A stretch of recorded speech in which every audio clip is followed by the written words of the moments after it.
the Rio Grande has hit zero, not low, not shrinking, gone. The record drought has already destroyed the water supply for millions of people in New Mexico, and most of them still don't know how bad it actually is. Picture 50 miles of cracked, dead riverbed baking under the desert sun. No current, no trickle, just dry, gray dirt where one of the longest rivers in North America used to run. The reservoir built to back it up? 3% full, practically empty. And here is where it gets terrifying. Scientists are not calling this a drought anymore. They have a different word for it, and that word means this might not be temporary. It might be permanent. 3 million people, one dying river. And the backup plan just failed too. So what happens when the water is finally completely gone and there is nothing left to turn on? Most people picture the Rio Grande as a line on a map, a border, the place where the United States ends and Mexico begins. It forms the entire 1,254-mile southern boundary of Texas, one of the most important international boundaries in the Western Hemisphere. But that is not what makes this river matter.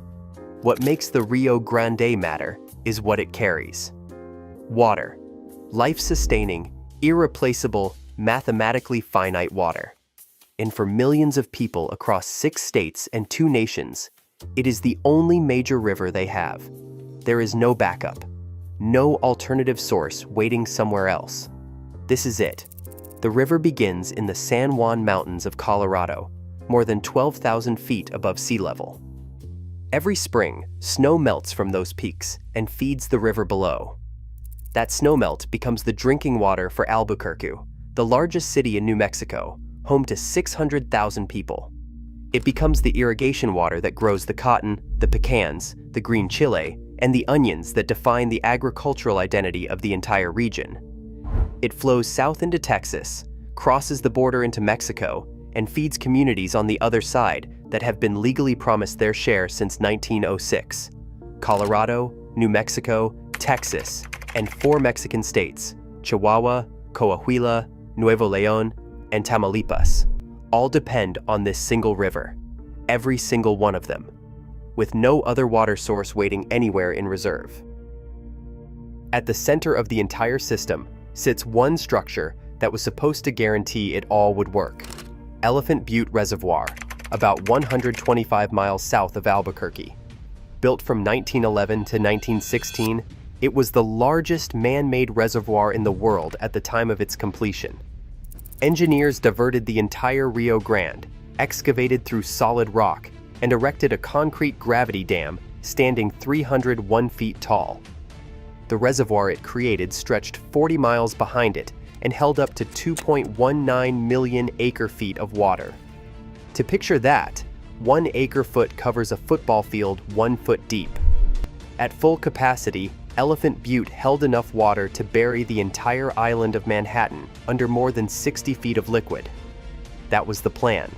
Store the water, release it slowly, make the desert bloom. And for decades, it worked. Farmers planted, cities grew, populations expanded.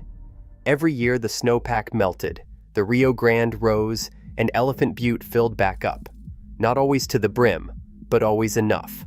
Enough for farms, for cities, for the international agreements waiting downstream.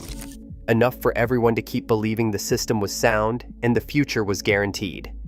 Today, that same reservoir sits at just 3% capacity, and the river it was built to tame has started to disappear. The trouble did not arrive all at once. It crept in slowly, the way a bank account drains when you are spending just a little more than you are earning every single month. Easy to ignore, easy to explain away, until the day the balance hits zero. Through the 1970s and the 1980s, the system held. Snowpack built through winter, melted in spring, and the Rio Grande rose. Elephant Butte refilled. Not always to the brim, but enough. Enough to meet the demands of farms, cities, and the international treaty obligations waiting downstream. The desert was blooming exactly as the engineers had promised. Then the 1990s arrived, and the refill started coming up short. Some years, the snowpack was lighter than expected. Other years, upstream users pulled more water than anticipated. The reservoir's annual recovery never quite reached where it needed to be. The trend was always there, a slow, quiet draining that was easy to dismiss as a bad year, then another bad year, then a pattern that nobody wanted to officially call a pattern. Nobody officially called it a crisis. It was always just a rough cycle. By 2013, Elephant Butte had dropped to roughly 3% of its capacity for the first time in modern memory. Scientists called it alarming. Engineers scrambled. Emergency water managers held urgent meetings. Then, the rains came. Not enough to be normal, but enough to pull the crisis off the front page. The reservoir crept back up. The headlines stopped. People moved on. Crisis averted. Except it was not averted. It was postponed. And while everyone exhaled, nobody changed the math. That is the critical detail. The entire Rio Grande Basin was already operating on a fundamental mismatch. The amount of water being legally promised to farms, cities, and international agreements was significantly more than the river was reliably delivering. The commitments were written when the river was stronger. The population had grown, the climate had shifted, and the gap between what was promised and what actually existed in the river was widening every single year. Quietly, completely, with no serious plan to close it.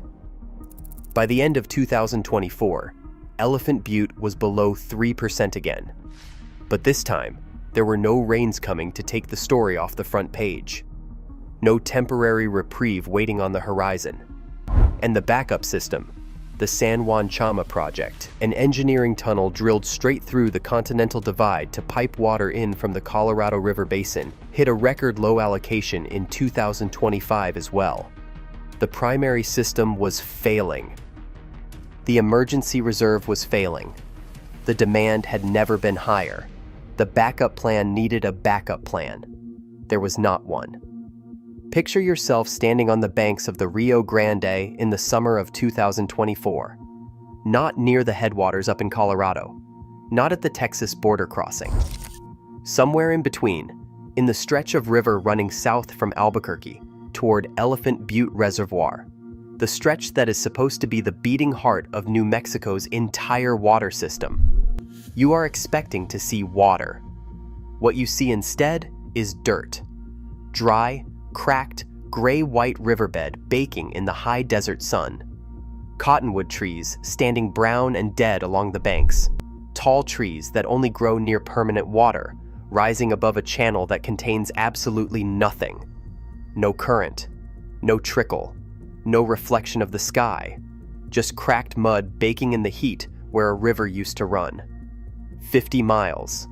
The Rio Grande ran completely dry for more than 50 miles. Not low, not shallow. Not a trickle you could step across in rubber boots. Gone. This is not supposed to happen to a river this size. The Rio Grande has been flowing for millions of years. It carved the Rio Grande Gorge, a canyon 800 feet deep, through solid basalt north of Taos. It shaped the entire geography of the American Southwest and northern Mexico. Last summer, it stopped. The science behind why is not complicated, even if the solutions are. Roughly 70% of the Rio Grande's annual flow comes from snowmelt in the Colorado Rockies and the mountains of northern New Mexico. When winters run warm and dry, the snowpack is thin. When spring arrives early, that snow melts too fast. Too much of it evaporates before it ever reaches the river channel. What should become July water becomes March vapor, gone into the atmosphere before anyone can capture it, store it, or use it. Now layer on top of that a system of legal obligations that was never designed for a river running this low. More than 1.5 million acres of farmland across Colorado, New Mexico, and Texas hold legal rights to pull water from this river. Add the municipal systems serving Albuquerque and El Paso. Add Mexico's guaranteed allotment under the 1906 treaty. What you have is a river that is legally obligated to deliver far more water than currently exists inside it. And when the Rio Grande could not deliver, the entire region turned to its backup system, the San Juan Chama project, a tunnel engineered straight through the Continental Divide to pipe water in from the Colorado River Basin, was supposed to be the final failsafe. In 2025, it hit a record low allocation as well. The primary system was failing. The emergency reserve was failing. The demand had never been higher. To understand how 3 million people ended up legally dependent on a river that can no longer support them, you have to go back more than a century. Back to a time when the United States was building the Panama Canal, damming rivers across the continent, and operating with absolute confidence that engineering could solve anything nature threw at it. It was an era of grand ambition, and the Rio Grande was next in line to be controlled. In 1906, the United States signed a treaty with Mexico promising 60,000 acre-feet of Rio Grande water every single year. Not when the river was running high, not when conditions allowed, every single year, no matter what the river actually delivered that season. 2 years later, the legal framework for dividing the river between American states began taking shape, culminating in the Rio Grande Compact of 1938, which formally divided every drop of this river between Colorado, New Mexico, and Texas before the water had even finished falling from the mountains. This is the original sin of the Rio Grande crisis. The agreements made sense at the time, at least on paper. The early 20th century ran on the belief that rivers were problems to be engineered into submission. The Colorado River Compact of 1922 was doing the same thing to that river simultaneously, dividing water based on measurements taken during unusually wet years that turned out to be far above the long-term historical average. The Rio Grande Compact had the exact same flaw. It was written during relatively wet decades. It divided the water the river was delivering then, not what it would reliably deliver over the following century. Nobody built in a margin for prolonged drought. Nobody built in a margin for explosive population growth. And absolutely nobody built in a margin for a climate that would shift the entire baseline of what this river could produce. The people writing those agreements were not negligent. They were working with the data they had. The problem is that the data was wrong, and nobody ever went back to correct the promises built on top of it. Today, the Rio Grande Basin holds more than 6 million people on the United States side alone. Ciudad Juarez, directly across from El Paso, holds another 1.5 million. Every single one of them is protected by legal agreements that assume a level of water flow that no longer exists. In 2025, the Bureau of Reclamation did not reduce water allocations to irrigation districts. It cut them. Some districts received a zero allocation. Fields that the same families have farmed for 4 generations are sitting empty this year, baking under the same sun that evaporated the river. There is a town in southern New Mexico called Hatch. Population about 1,700 people. Quiet, small, and by almost any measure entirely unremarkable, except for one thing. If you have eaten green chile anywhere in the United States, on a burger, in a stew, roasted and peeled and laid over eggs on a Sunday morning, there is a good chance it came from here. The Hatch Valley grows more green chili per acre than anywhere else on Earth. The volcanic soil, the long growing season, the high desert sun. It is a combination that produces a flavor farmers elsewhere have spent decades trying to replicate and have never quite managed. Every single acre of it runs on Rio Grande water, delivered through the Elephant Butte Irrigation District, one of the oldest water management systems in the American West. In 2024, that district received a water allocation roughly half of what a normal year should deliver. Farmers faced a brutal arithmetic. Plant half your fields and hope, or plant nothing and wait. Many chose to leave their fields empty, standing idle in the summer heat, while the investment of a lifetime baked in the sun. The farm equipment did not run. The seasonal workers did not come. The restaurants, gas stations, and hardware stores that depend on a functioning agricultural economy watched their revenues collapse. One fourth-generation Chile farmer in the Hatch Valley put it simply: "We did not lose a bad year. We lost everything we planted, everything we planned, and we still do not know what next year looks like." This is not a story happening to strangers somewhere far away. It is happening right now, in towns that have been growing food for the American table for over a century. And Hatch is not alone. Albuquerque is navigating its own version of the same crisis.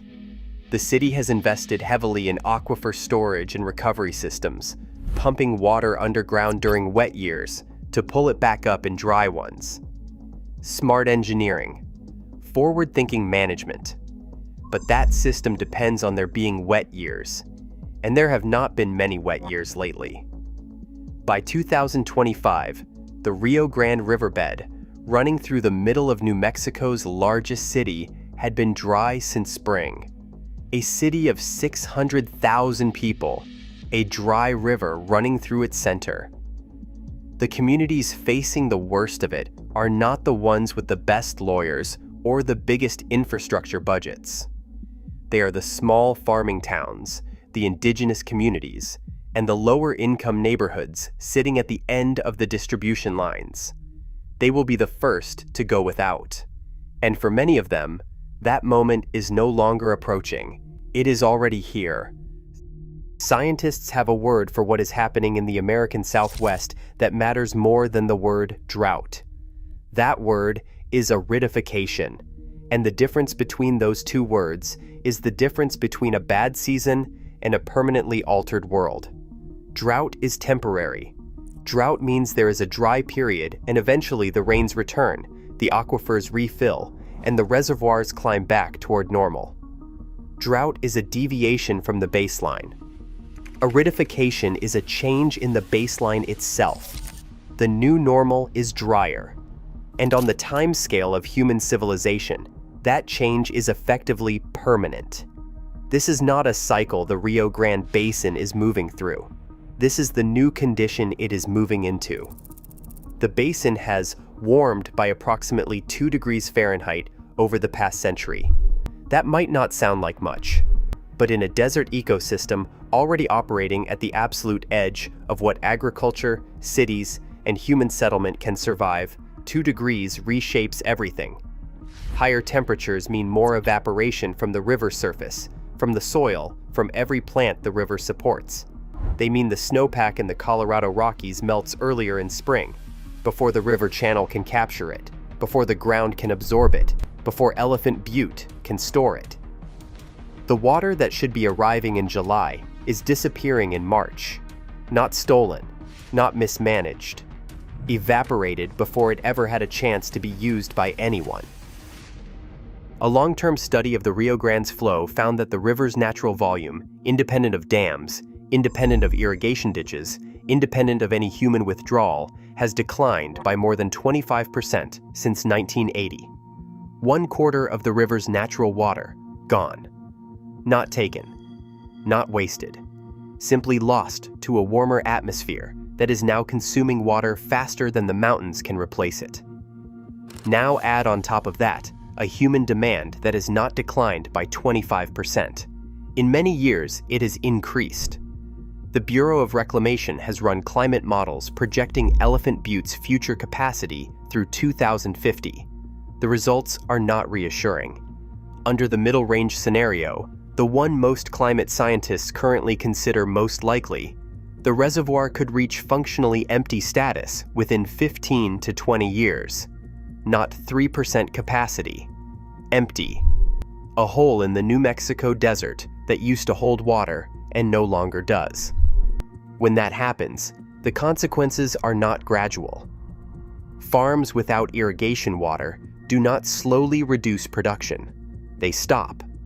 Cities without their primary water source do not slowly cut back on usage. They face a crisis.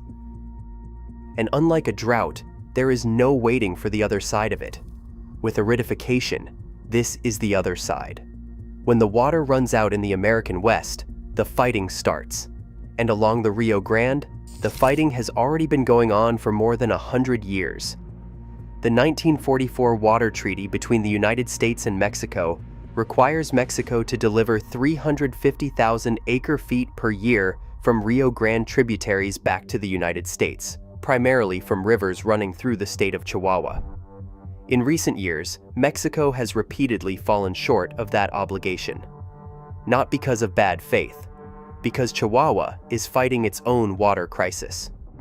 Farmers and communities in northern Mexico have protested violently against their own federal government, which they say is diverting water their families need to survive in order to meet international commitments made in Washington. On the American side, Texas farmers who depend on those Mexican water deliveries have demanded federal action. Congressional delegations have pushed hard. Diplomatic negotiations have produced nothing. The Rio Grande Compact of 1938 has been violated, disputed, reinterpreted, and litigated across multiple court cases over the past 80 years. In 2023, New Mexico was ordered to pay Texas $144 million to settle a lawsuit over decades of water the state had failed to deliver downstream. $144 million from one American state to another, over water. That is not a side effect of the crisis. That is the crisis showing its teeth before the worst has even arrived. What is emerging along this river is not just an environmental problem. It is a slow-motion conflict between states, between nations, between legal frameworks that were built for a world that no longer exists. The river does not care about the 1906 treaty. It does not care about the 1938 compact. It only has what it has. And what it has is shrinking. The honest answer from water scientists is this: some communities will survive through painful adaptation. Others will not. Water will flow to whoever can afford the legal battles and the infrastructure investments.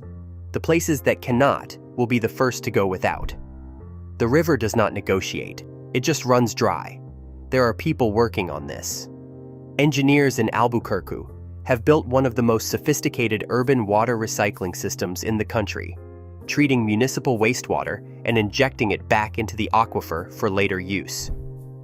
Farmers in the Hatch Valley are experimenting with drip irrigation systems that use 40% less water than traditional flood irrigation. Water managers are attempting to renegotiate compact terms that reflect the reality of a warming basin rather than the optimism of 1938. These things are real. They matter. But they are not enough to close the gap between what the Rio Grande can currently deliver and what 3 million people have been promised. The math does not work yet. And until it does, the people at the end of the distribution lines will keep absorbing the consequences of a system built for a world that no longer exists. The river is still there, barely, flowing in some stretches, dry in others, running at fractions of what it once carried through the American Southwest. The decisions being made right now about water law, about agricultural policy, about who gets what is left, will determine which communities survive the transition and which ones do not. What happens when the water is finally gone is not a question for the future.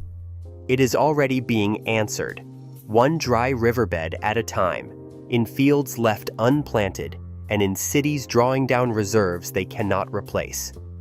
The river is running out, and the clock has already started.